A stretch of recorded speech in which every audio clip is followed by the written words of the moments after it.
Habishir, La'atzmo Kutzmikirosa Bahu.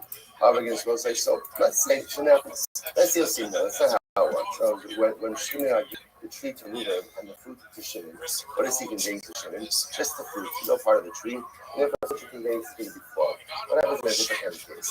Let's say Shimon goes ahead and says, I'm hereby conveying the tree to Reuben. I'm withholding the fruit for myself.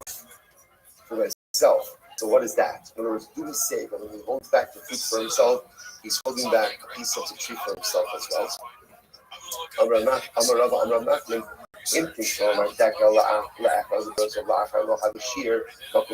So maybe when Shimon conveys the tree grain and the fruit to Shimon, that's where he's not giving Shimon any part of the tree, just giving the fruit.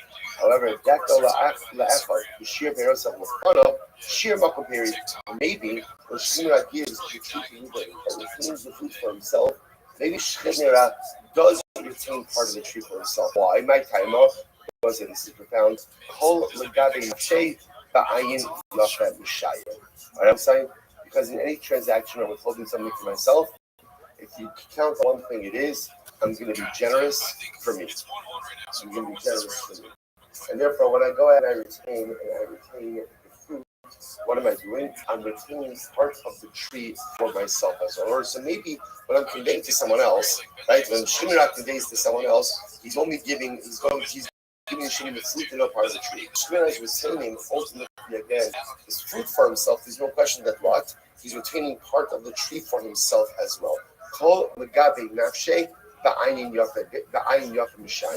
Anytime you're retaining something for yourself, you're generous for yourself. So let's find out something very interesting over here. This is really quite I think a fascinating thing. What does Chazal mean when they go ahead and discuss something like this? Because it's interesting how you find sometimes like competing motifs. Rabbi Akiva said,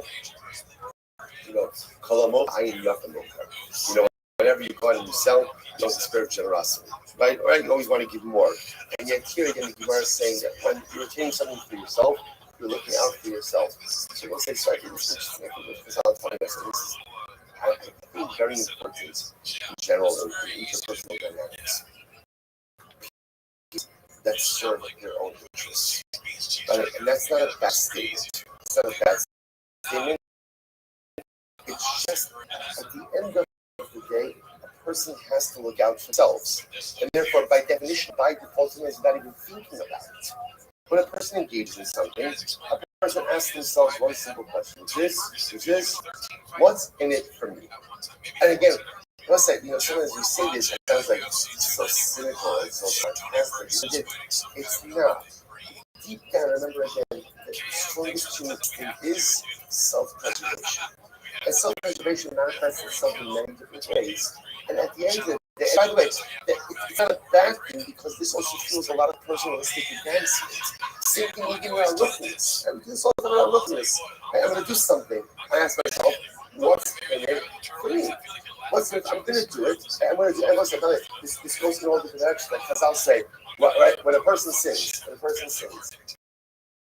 Ein Adam Chodei, you know something is like altruistic sin. I'm just going to do it because it's important. I want other people not to feel that when they sin, so they feel they sin.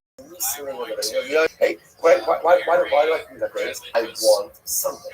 Why do I do mitzvahs? I want something.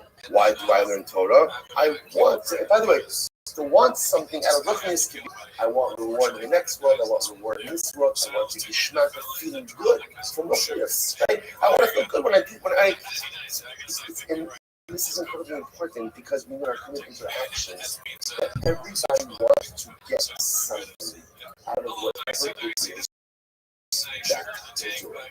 Because if you can acknowledge and embrace that, and if you want people to help, you have to somehow highlight how it's beneficial for them to help. If people will do things as long as you now again, are there altruistic people who will do stuff absolutely no self-interest?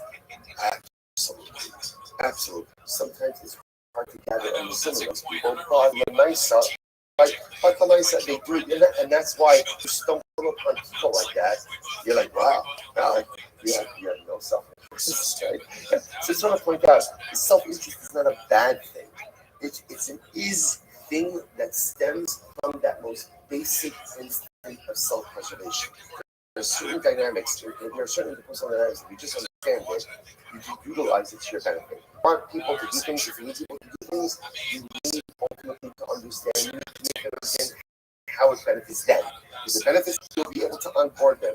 If not, if you're lucky to have altruistic people, maybe, but chances are not. Incredible. And we'll say other, then we'll move on. The Rothschild is this. This is why there is so much discussion in the Torah about schar. There is, right? About rewards. In the Chukot Site Yelechu, it's a site to Shmolu. Hashem says, right? You follow my mitzvahs. You know, so what does the Torah do? Torah launches into a discussion about material reward. Why? Leave that out. Shmuel understands it also. The harder the ask, you know, the Rabbi says, why is it that we really have to go on? Why is it disaster, right?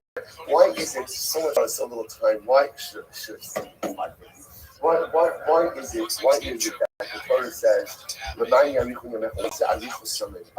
parents, right? So the Rabbi says so beautifully, he says, you know why? Because honoring parents way will literally suck it out.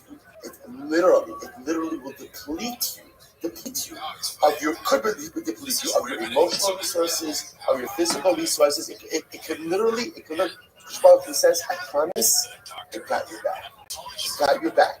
Whatever you give to your parents, and sometimes we all know this, especially